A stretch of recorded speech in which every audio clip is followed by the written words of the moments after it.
Bismillahirrahmanirrahim. Assalamualaikum warahmatullahi wabarakatuh. Di sini saya akan membacakan materi 1 yang berjudul Kebijakan Bank Indonesia yang sedang berlaku untuk mengatasi kerentanan korporasi dan rumah tangga. Di sini saya mengambil satu contoh, yaitu contoh kebijakan makroprudensial.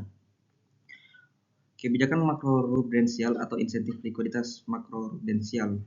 Apa itu KLM?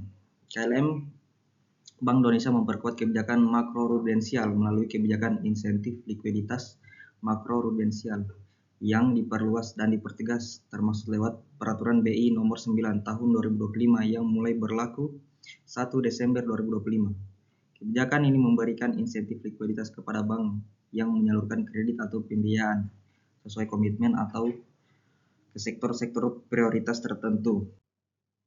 Insentif KLM meliputi yang pertama itu pengurangan cadangan wajib bank bila menyalurkan kredit, yang kedua insentif berbasis kinerja yang mendorong bank menurunkan suku bunga kredit atau memperluas kredit ke segmen usaha produktif, yang ketiga fokus terhadap sektor yang menyerap tenaga kerja, sektor real, sektor kredit untuk UMKM dan kredit konsumtif yang sehat. Kenapa ini preventif? Meningkatkan likuiditas bank agar bank memiliki kapasitas menyalurkan lebih banyak kredit ke korporasi dan rumah tangga, mengurangi risiko credit crunch atau kekurangan pembiayaan. Yang kedua itu mendorong penurunan biaya pinjaman sehingga rumah tangga dan pemilik usaha kecil serta menengah lebih mampu mengakses dana tanpa beban suku bunga tinggi atau sampai penting untuk mengurangi risiko kredit bermasalah atau NPL di masa depan. Yang ketiga itu meningkatkan stabilitas sektor keuangan secara keseluruhan dengan mengurangi tekanan dari segmen pinjaman produktif dan konsumtif.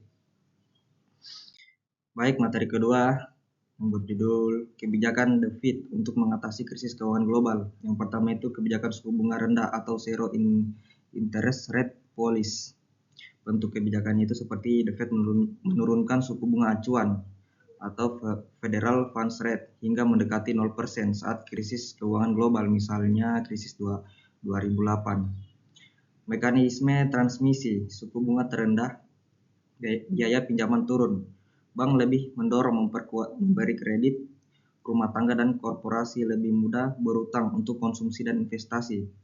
Mengapa efektif mengatasi krisis? Kebijakan ini mencegah penurunan ekonomi semakin dalam, menjaga likuiditas dan mengurangi risiko gagal bayar di sektor rumah tangga dan korporasi.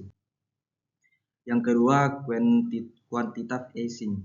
Bentuk kebijakannya itu The Fed memberi aset keuangan skala besar atau obligasi pemerintah dan surat berharga berbasis kredit perumahan dari pasar. Mekanisme transmisi, The Fed membeli aset, uang beredar meningkat, harga obligasi naik, imbal hasil yield turun, suku bunga jangka panjang menurun.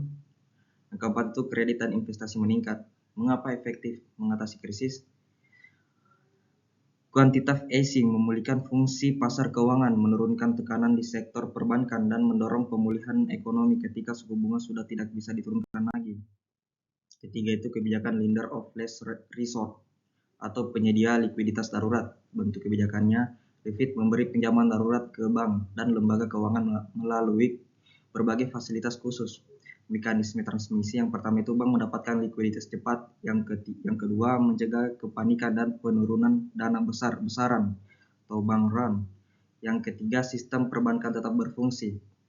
Mengapa efektif mengatasi krisis? Kebijakan ini mencegah runtuhnya sistem keuangan akibat krisis kepercayaan dan menjaga stabilitas perbankan.